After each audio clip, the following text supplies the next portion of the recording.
Welcome to the Talk with Clads podcast. Your host is Katie Ann, an island girl on a journey with her guests to learn about their backgrounds, businesses, passions, experiences, life lessons, and wins. Come and laugh, cheer, learn, and plan with us. My friend, take some time to come and talk with Clads. Hello, world. Welcome to Talk with Clads. My name is Katie Ann, and I will be your host for today. We have a special guest in the house. His name is Mr. Timothy Wolliston. He has over 30 years experience in the information technology industry, which 20 years of that experience has been consulting. So very excited to hear about Tim and his background. So everyone, please give Tim a warm welcome. Tim, welcome. Welcome. Thank you very much, podcast land. So Tim, tell us a little bit about yourself and also about your background. Okay, a little bit about me. I am IT, software developer. I migrated to going way back here, I migrated to the United States in 79, born in Britain to the proud parents of from the Caribbean.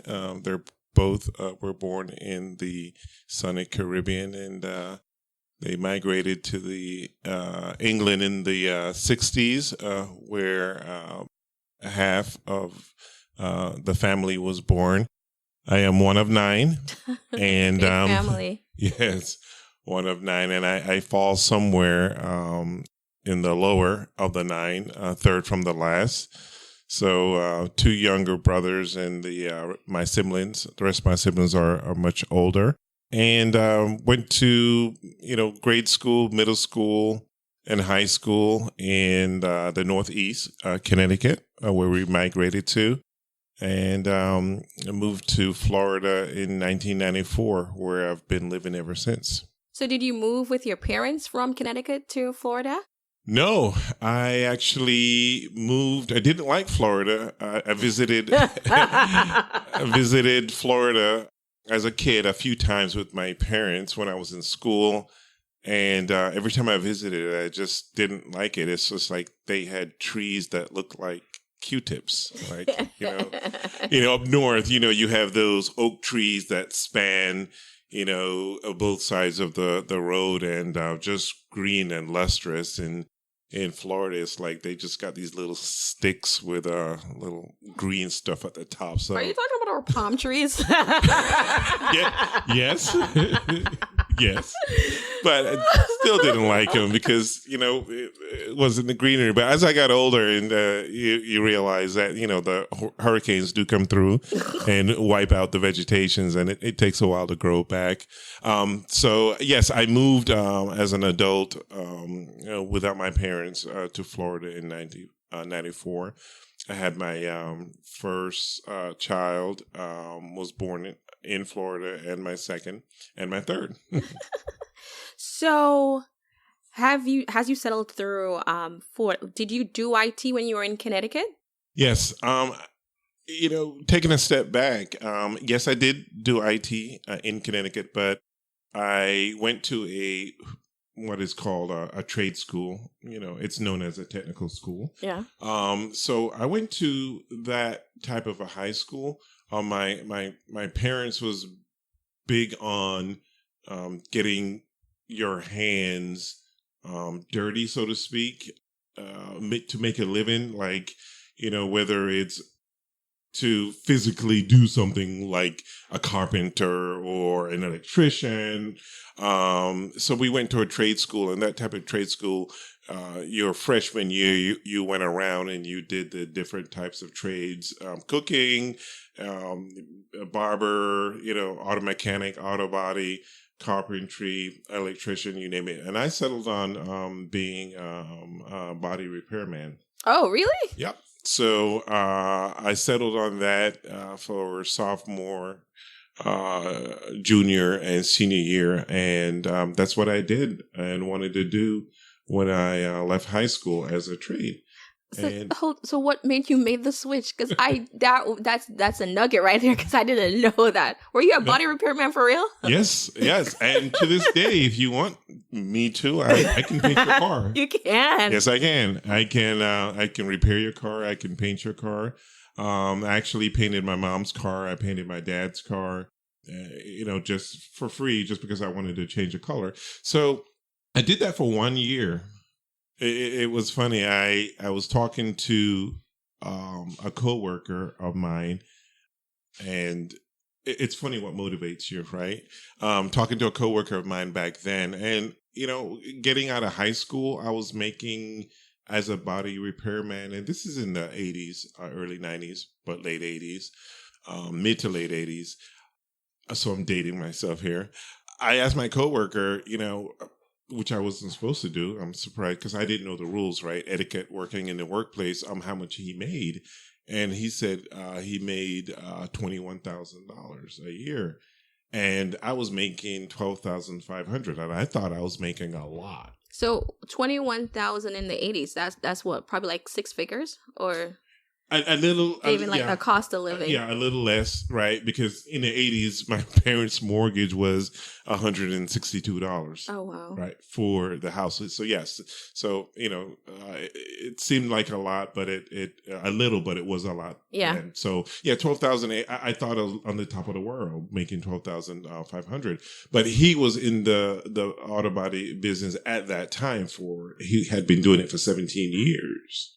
So I said doing the math, I said, man, I'm making 12,500 now. I didn't want to have to wait 17 years to almost double what I'm making. Mm-hmm. So I knew what I wanted my life to be like as an adult. I knew that I like nice things.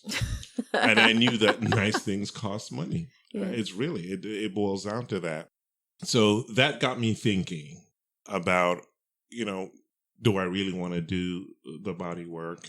And then I went on for 1 year doing the body work, and I was painting cars and, wearing the mask. And, and coming home, you always had to take off your clothes and shower. And I looked at, when I took off my clothes and I was getting ready to take a shower, I looked in the mirror and I noticed, my face was yellow. My nose was yellow. My eyelids were yellow. And I said, man, I don't want to do this anymore. And literally, I quit my job like that Monday.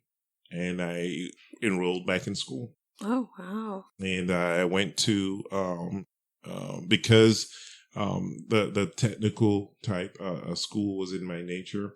And it worked for me. I found a technical school in Connecticut that taught computers. Okay. So it wasn't your traditional 4-year college, right? And that's all they did. They taught computer on the IBM. So basically, classes were from 9 a.m. till midnight. Okay. So you had the theory in the class, and the teaching was from 9 till lunchtime, which was 12. And then you had your projects from 1 o'clock to midnight to get your work done for the following day. So that got me into the IT business. And I chose IT because I didn't want to work with my hands anymore. Okay. I wanted to use my head, which I thought would be less stressful, just to make a living. And I wouldn't have to get my hands dirty and come home and have to basically shower twice a day. Now I'm in Florida, you have to shower 3 times a day. But yeah, that was my driving force. Into choosing IT. I wanted to work with my head and not my hands. Okay. So when you chose IT, how long was the process with school? And coming out of school, did you have a plan? So the process was, and I like the process because it was 24 months, and it was, they didn't teach English or math or Spanish. It was just every day, all day IT. Mm-hmm. And so you learned a lot. So it was an accelerated learning. And So it was 24 months, and I didn't know my trajectory. I didn't know what that would look like. Right. At the end of my journey. Some people, they know ahead of time that, hey, I want to be in management. And then these are the stepping stones that I need to take to be in management. I didn't have that. I just knew that all I had to do was start somewhere. And then once I start, things will just get better from there. Okay. So no, it didn't have a plan, per se. Because I didn't know I would end up being a consultant. I didn't know I would end up working for, Fortune 500 companies. I just didn't see that far ahead. Okay. So now you're into IT, or you've left school. IT is such a large sector. So, you have software developers, you have people that code. So what area of IT do you specialize in? Okay, good question. So looking back on it, I wasn't purposeful in my plan, but as I look back on it, I knew what I didn't want to do, which the opposite would be you would think you would know what you wanted. Right. So I knew I didn't want to be the norm, so to speak. And what I mean by that is I didn't want to be easily expendable. So if you had a skill that was desirable, I knew at an early age that if 100 people in your circle had that skill, then your worth wouldn't be that much, right? And if there were just a handful, then instead of you looking for companies and interviewing and sending your resume all over the place, companies would pursue you because you were a handful that possessed that skill set. So I knew I wanted to be in that small group. So I didn't go for the easy path, so to speak, in IT, which folks would, whether it's fixing computers or whether it's, manning the help desk. You buy a computer and you call the help desk, and, that's a foot door. That's the entry level into IT. I didn't go to MIT, so I wasn't I didn't have the skill set to design computers, but I wanted to be the next best thing without going to MIT, and that's designing the software. So in essence, I had a plan, but I didn't know I had a plan, but it wasn't purposeful. Got it. So expand a little bit more about the area of designing software. What are some things that you did or currently do with on that path? Okay. So I am a software developer now, but I wasn't always a software developer. Unless you went to MIT or a school that's specializes in that, having a computer science degree, you had to start somewhere. And the entry level is being a computer operator. And back in the day, in the 80s, the information was stored on what we called a tape, a reel tape. And it was about 16 inches in diameter. And you would basically put it on what looks now today. Computers back then was the size of a refrigerator. Oh. Literally the size of a refrigerator. And if you imagine the refrigerator is about 7 or 8 feet tall, and you would put the reel tape on those large computers, and that's where it will store information or read information from. So my very first job out of computer school, my job was to, when the computer asks for it, I would go into the media room where all these tapes were stored. And if it said, hey, the computer said retrieve and load tape number, 1, 2, 3, 4, you would go get that tape, you would load it. It will do its thing. Back then I didn't know what the thing was. And I would load the tape, and when the tape was completed, it would say either load a blank tape to store more information or load another tape. And that's what I did I was working second shift. Being in IT, new or to the job, you didn't get the coveted first shift, right? You would have got second or third shift. I think it's still like that today. Any job that you go in, you're not gonna get the pick of the top picks. They're gonna put you typically in the ones that the tenured people don't want to do. Exactly. So that's what I did. Just changing. It was a mundane job. It was, I knew that's not what I went to school for, although that's part of what I studied, but I knew I needed to start somewhere. And I did that for about 4 years, got familiar with the hardware.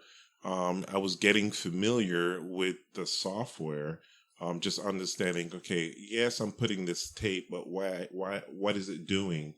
And that led me to continue my education while I was working. A company paid for it, and learned what it was doing behind the scenes. And that was the actual what coding is all about, right? So the simple way I explain it is if you go to ATM, right, and you put your card in and you punch in your PIN. Once you punch in your PIN number and you hit enter, behind that enter button, it's going to do stuff, and that's the code is going to validate your PIN number against a database, right? So right. And then once you say, it asks you, what do you want to do? Withdraw, deposit. So for every button that you press, someone coded something to happen.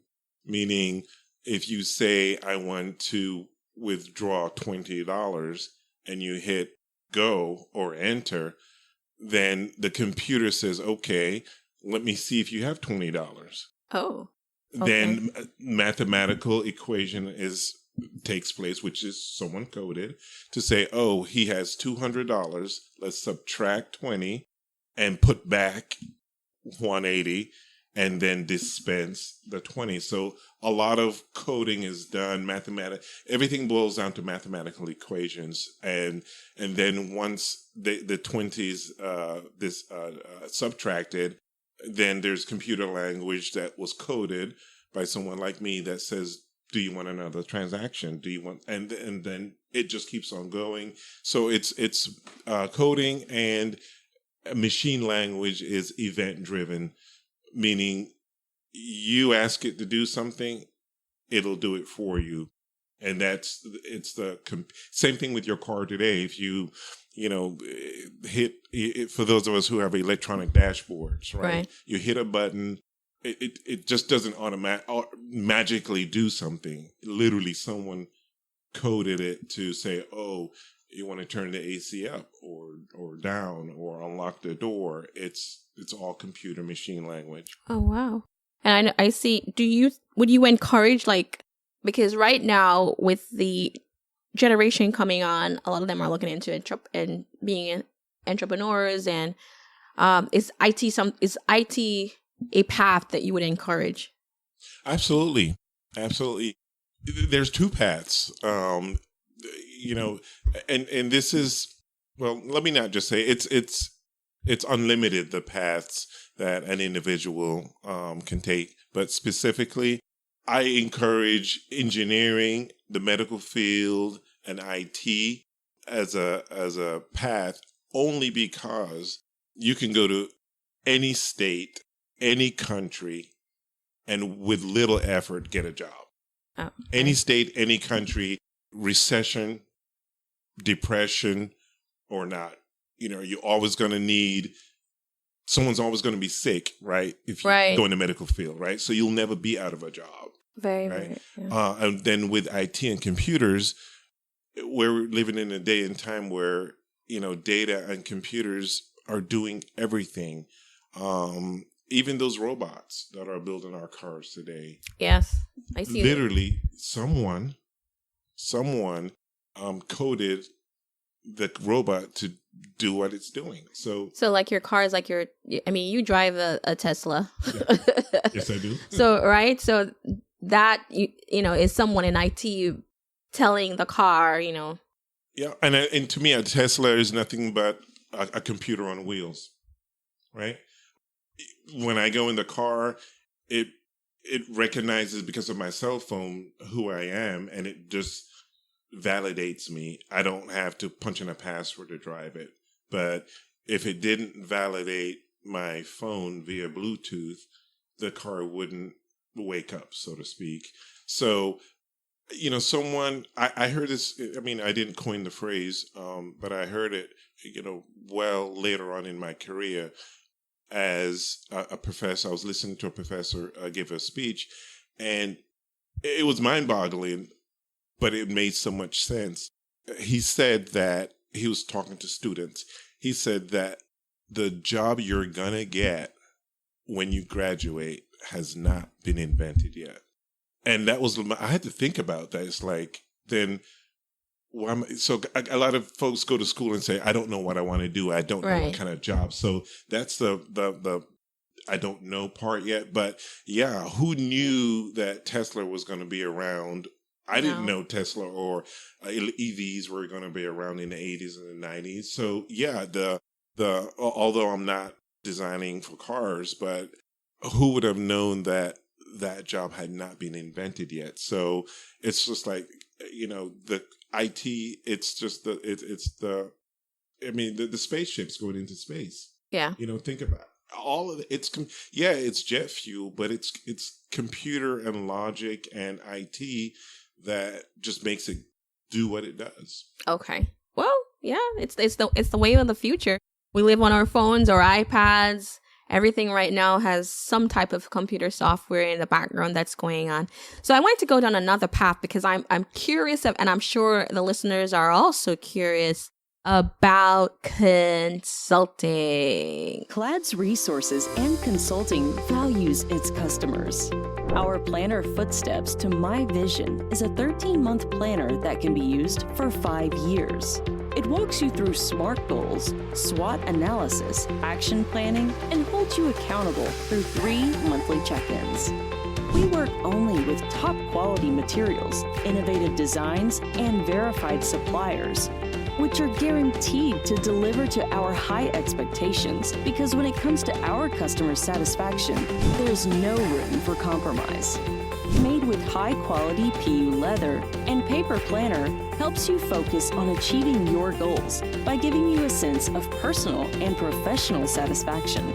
Some of the amazing features of this product: Vision Board Planner, luxury pen, 8GB USB flash drive, wireless mouse, ultra-elegant packaging box, available in 5 stunning colors: black, red, gold, pink, navy blue. Material: PU leather. 13-month planner. Elastic band for easy handling. Our Footsteps to My Vision is available at Amazon, Facebook, Instagram, our website, and at Walmart. You may also follow us at www.cladsresources.com, Instagram, Clads Resources, Facebook, www.facebook.com/Clads Resources/. You're listening to Talk with Clads. Find more resources online at cladsresources.com. Now back to the show with your host, Katie Ann. So tell us a little bit about why you chose to do consulting. How did you start that journey? Good question. Again, that decision was motivated by money.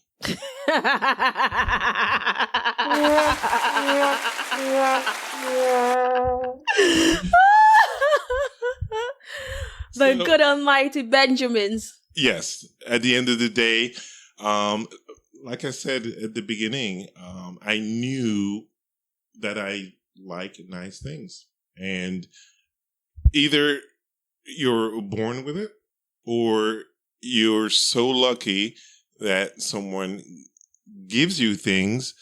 For those who weren't born with it or don't have anyone to give it to us, the only other way is to earn it. True. I know I'm not even getting into taking what's not yours, right? Right. So keeping it positive, you have to earn it. And I knew that I wasn't born into a rich family. Okay. I didn't have anyone in my circle in my life that would give me whatever I wanted. So there was only one other option, is to earn it. And having nice things, I wasn't just talking about material things. That's part of it, but I knew I wanted a family. I knew I wanted children. And, again, this is just the way my brain works. It's like I add things up and I multiply and I subtract, kind of like the logical part of my thinking. And I said, okay, if I want a family and I want children, well, they need somewhere to live. Right. Okay, if they need somewhere to live, I need a house. Okay, if I have a house, I have to pay and then I need to go to work. I need a car. And then I started adding up all of these things. And my gosh, these things cost money. And so to answer your question, I was working in downtown West Palm Beach, and the company that I was working for at the time was called Thompson Medical. They were located on the 21st floor of the Esperante building. That's the building downtown that has the blue cap. It was one of the only high-rises in downtown in the mid-90s. And that company was bought out by another company. And I was only at that company for 1 year. And it was like, I loved the job. And I thought, my gosh, I would never leave that job. And I grew up in the age where you had a job for 10, 20, 30. Basically, you retire there. It wasn't like today where every 2 years someone's going. Yes. That's actually the new norm right now. Exactly. I grew up with guys who were at these jobs where I worked at. They were there since high school, and they're in their 40s and in their 50s. So that was my mindset. And then in the 90s, things are shifted where companies started to buy each other up and split and sell, and that was like the thing.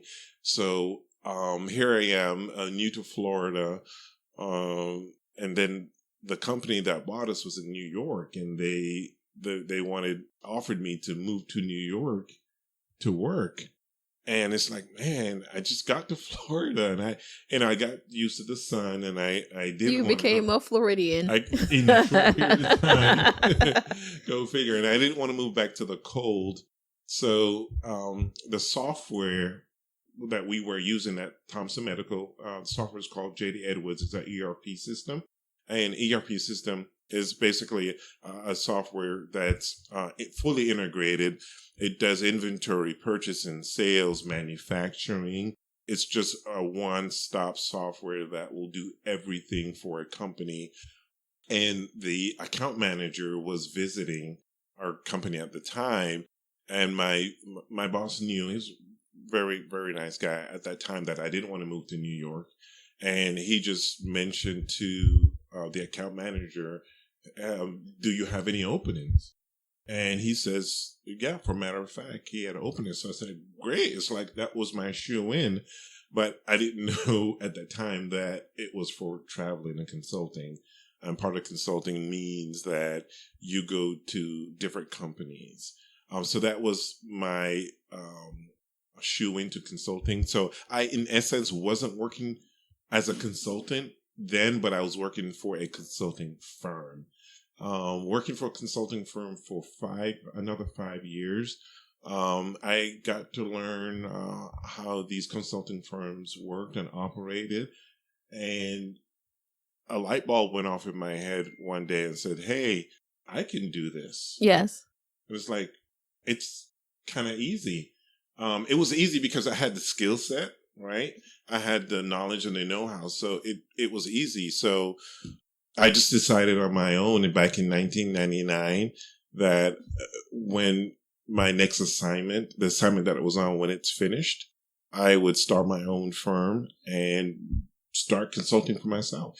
Oh, wow. So I opened my first company a consulting firm in 1999 and consulted. My first consulting gig was for a company called PSS, Physicians Sales and Services, out in Jacksonville, Florida. And I worked there for, my first consulting assignment was for 3 years. And so this was in the 2000s. And it was an out of this world experience on many levels. I was doing the same software development, business analyst, but the income was just mind boggling. I was making a little over $30,000 a month.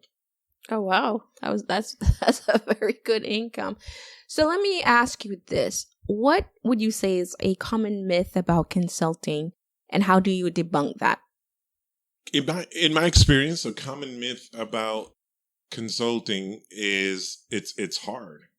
It's a lot of work. Right. Right. And it only appears to be hard if you're, I mean, you can be, I mean, if you look at these guys who are mowing lawns and they have a business, in essence, they're consulting because they don't have one client. True. Right? They're going from client to client. They lose clients. They gain clients. But if you're good at what you do, it's easy. It becomes easy. So that's one thing that I hear a lot. It's hard, and how do you do it? And then another myth was, it's a lot of work to get it up and running, and it really isn't. I actually, without knowing much, did my own incorporation. Okay. Right.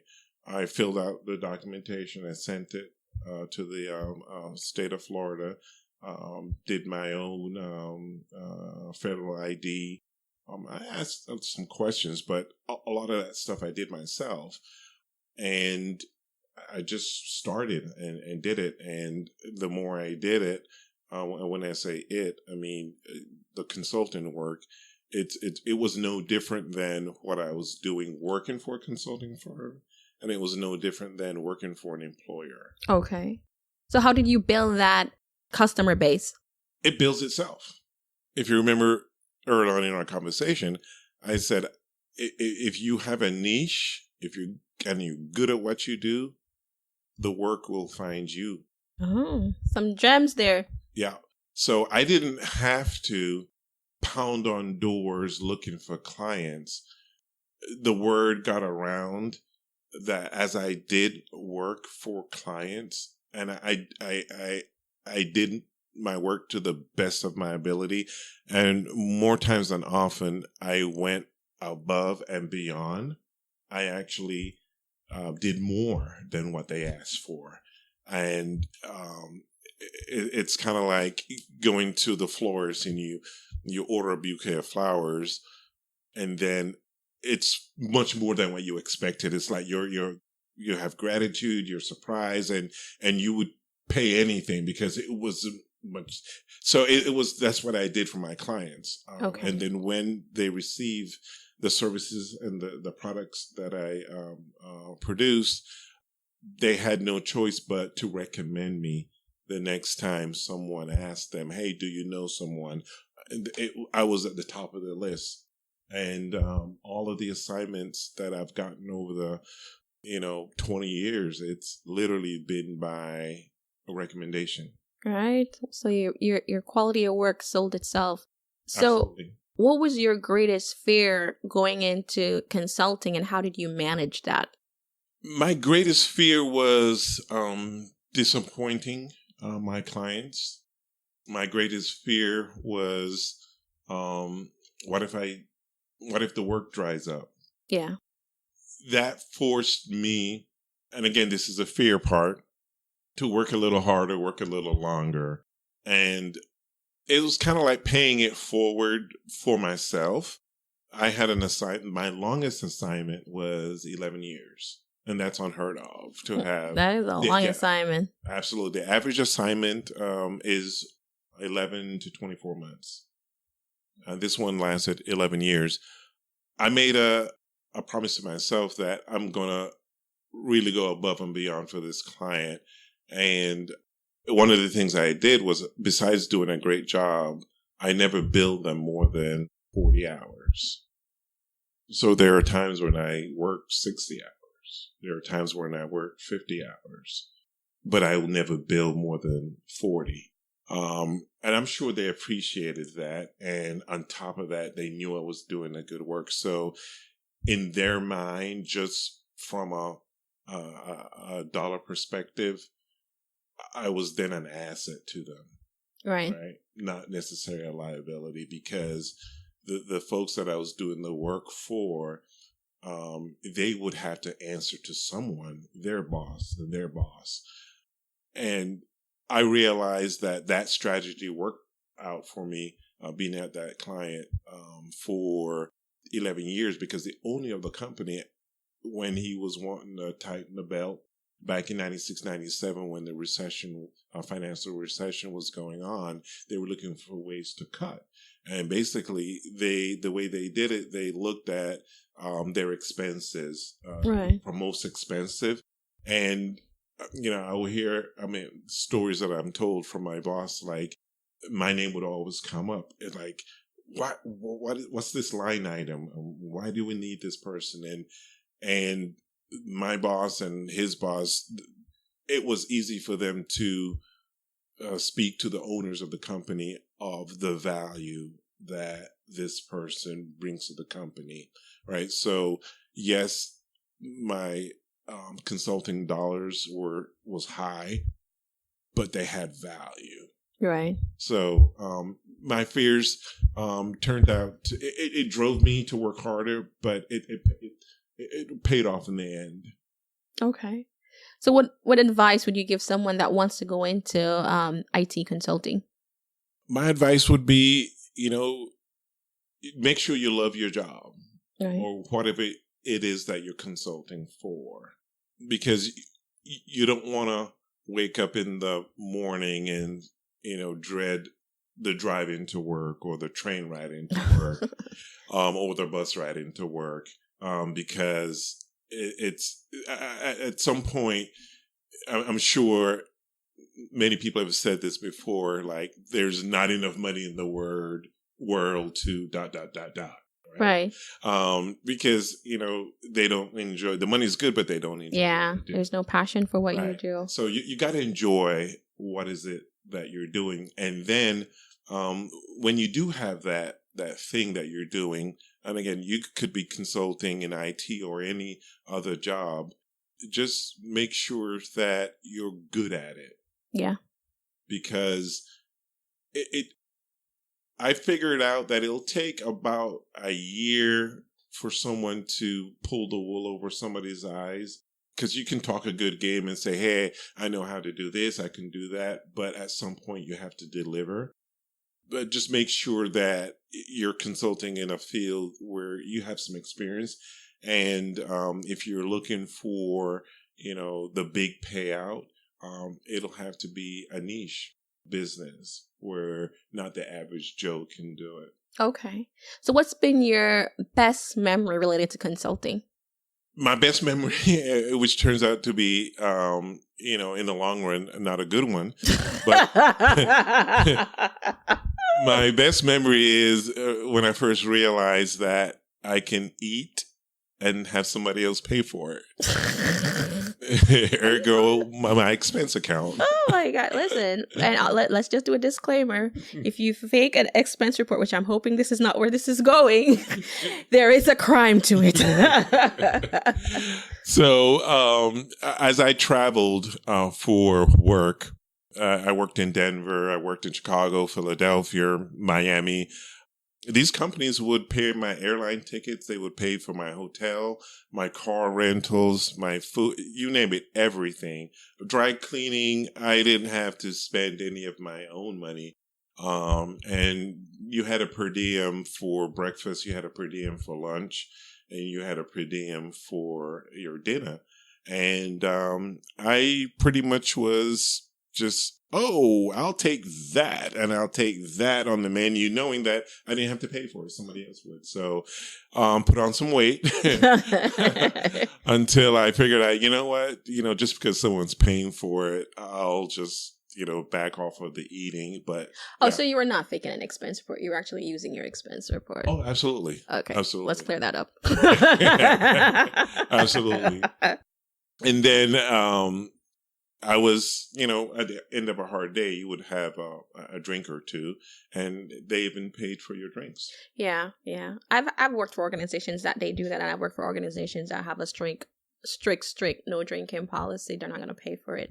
But what has been your best lesson that you can share regarding IT and consulting?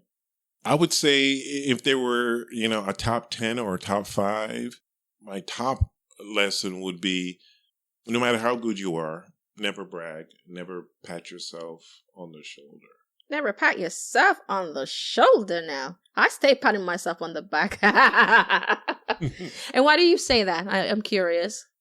If you do that, in my opinion, you silently build enemies within a group or a team. So are you saying patting yourself on the back in front of others, or because it's yes. Okay? I feel like it's okay to celebrate your wins. I agree with you. Get in your car or in that train ride home, and do your happy dance. Do your I got this. Do that. But when you're in a group, okay, all right, we've heard it. Yeah. I've learned in my career not to do it, and I'll tell you what the it is limit the word I in your conversation. Yes. Right? I get it, and I'm sure you experience the truth, and this is my experience, so it's my truth, that you have 80% of the people doing 20% of the work, mm-hmm. and 20% of the people doing 80% of the work, right? So if you fall in the 80% that's doing 20% of the work, don't brag about that, is what I'm talking about, right? In a meeting or in a conference or saying, I did this, mm-hmm. I'm, basically taken away from the team. Right. So you alienate yourself. And then when I say you build enemies is, those people that would sing praises about you, then you will not find that in that team if you constantly say I. That's true. There's right? no I in the word team. That's why I said my top one is don't pat yourself on the back or don't sing your praises. But if you manage to have other people sing your praises, oh my gosh, just doors will open for you because they would say, I know a guy that can ... Okay. All right. Got it. All right. So let's talk about, because I am curious and I want to dive a little bit more into that. So do you think it's not, because I believe in saying, patting yourself, not in front of others, because then that just becomes like you're boasting. But is it okay for you to celebrate the wins? Not necessarily in a public setting, because how do you encourage yourself if sometimes when others won't? For me, from my experience, it was two things. And one, the money was there. I'm not You're big on money. I've heard you say money so many times. It was there. Yeah. And I even said it to myself in the mirror. I'm saying it out loud now. When I cashed one of my checks, was directly deposited, but I said to myself, oh my gosh, I make more in a month than my parents make all year. Oh, wow. So it was like, okay, good job, Tim. Now let's do it again next month, and then so it kind of made me keep on going. And it became so easy. I'm just stressing on the easy part because A, I was good at it, and B, I enjoyed it. Yeah. So that's where the easy part comes in. Okay. So, you celebrated the wins. You just celebrated it quietly. Yeah, quietly. And, having the nice things, when I was able to have children, and, they dressed nice. They had nice things. And I always instilled in them, don't brag to your friends. Be humble. Be humble, because they might not have or be in that position to have those new sneakers or the latest jeans that you have. And you don't want them feeling some kind of way. So, just enjoy the things you have, but, don't showboat. Okay. So let's discuss influence. Who have been the 3 most influential people in your life? Me? Well, I'm talking to you. Yeah. I'm one of... Oh, did you just... Oh my God. I just saw where this is going. Did you just say you are Yes, the... absolutely. Yes.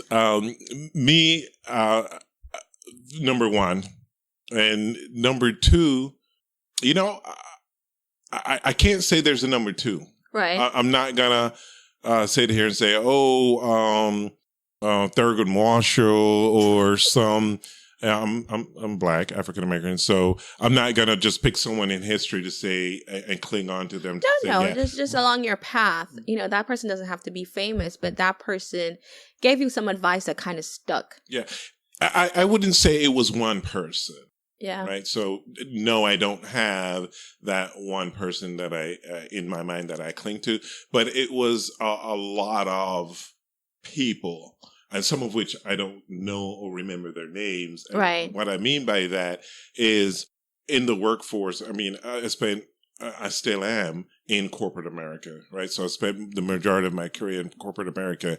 And back in the 80s, there was what is known, it's limited today, but what is known as a mentor.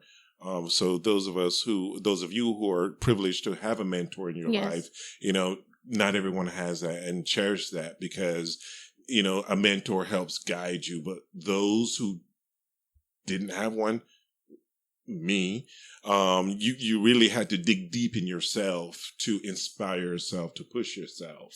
Okay. So that's why I claim me. But yes, I've had a lot of people in the workplace saying, "Hey, Tim, good job. I heard ... So there again, someone's singing my praises. Someone's talking about me in a good light. And then when word gets around that, you did a good job. When these people move on to other companies, they're going to remember you. And that's how I've gotten my assignments. They've called me, say, "Hey, I remember, Joe said, you did a good job for him." And they just knew I would do a good job for them. And I've never had to interview. I've had my resume, and I've had it over the years, but I really never had to interview for a job. That's really good. That's very good. So, what is one question that I have not asked you that you'd have liked me to ask you today? My failures. Okay. So let's discuss it. So what's one failure that you'd say was one of your biggest lessons for you along your journey? I don't have many failures, but I have some big ones. Right. And my biggest failure is what I took as my strength. Right. And that is being on an island by myself. And I got to the point where in work and in life, everything that I did and everything that I accomplished, in my mind, I did it myself, for myself, by myself. Well, no man is an island. Right. So I got to the realization that, oh my gosh, all these years I was doing everything when it would have been just so easy to team up with someone, right? Or a group of people to lighten the load. And so when I did fail at something, one reason could have been that I took on too much. Okay. If I'd only asked for help, and I thought asking for help was a sign of weakness, right? And I didn't have to look at it that way. I could have asked for help to say, "Hey, could we team up and not look at it like I needed to a push in a certain direction or someone to lift me up. But it's that. So that's one of my weaknesses. Even to this day, is asking for help. Okay. But because it was a matter of pride. Because, when I create things, develop and design things, it's a matter of pride to say I did it. It's like, okay, look what I did. It was like, and you marvel at it and say, okay, you go on to the next thing. But you don't get that level of pride when you say we did this, like a group of people. So I look at Elon Musk when he gets up there and he does his speeches, and, he's always congratulating his team of engineers, and he's never taking credit for himself, Right. even though, you could look at him like a genius, like, look what he's done and created. But he just had a lot of smart people Behind him. Yeah, he was smart enough to hire Right. smart people. So, and, he didn't do it himself. He sure didn't. Right. So, that was one of my failures. And my fear of failure was a driving factor in my successful career. And I didn't have to have that fear. If I just knew that I did the best job, that everything will work out. Oh, all right. Well, I mean, you have dropped some gems in this interview. Where can our listeners connect with you online? They can connect with me on my www.timothywolliston.com. It's a website that has my profile, has my resume on there. Although I am not consulting these days. Funny story, I stopped consulting and I took a full-time job prior to COVID hitting. Right. So everything worked out. I actually am working for a company in Boca Raton, Florida. So I'm not traveling. I'm not heading to the airport every week. I'm not leaving out of a suitcase. Well, you're having that work-life balance now. Yes. We're married, 3 children, newborn, one under 1 year old. So yes, work-life balance. That is important, especially with the baby. Absolutely. That's under 1 year old. Yeah. That's a little work in itself. So thank you so much, Tim, for taking the time to sit and have this discussion with us. And to my listeners, thank you so much for taking some time to talk with Clads. Bye, guys. Bye-bye. Thanks for listening. Find us on social media at Clads Resources and online at www.cladsresources.com. Our planner, Footsteps to My Vision, is also located on our website or on Facebook, Instagram, or Amazon. Don't forget to like, subscribe, and share, and check back weekly for new episodes. Until next time, keep creating your footpath to your vision.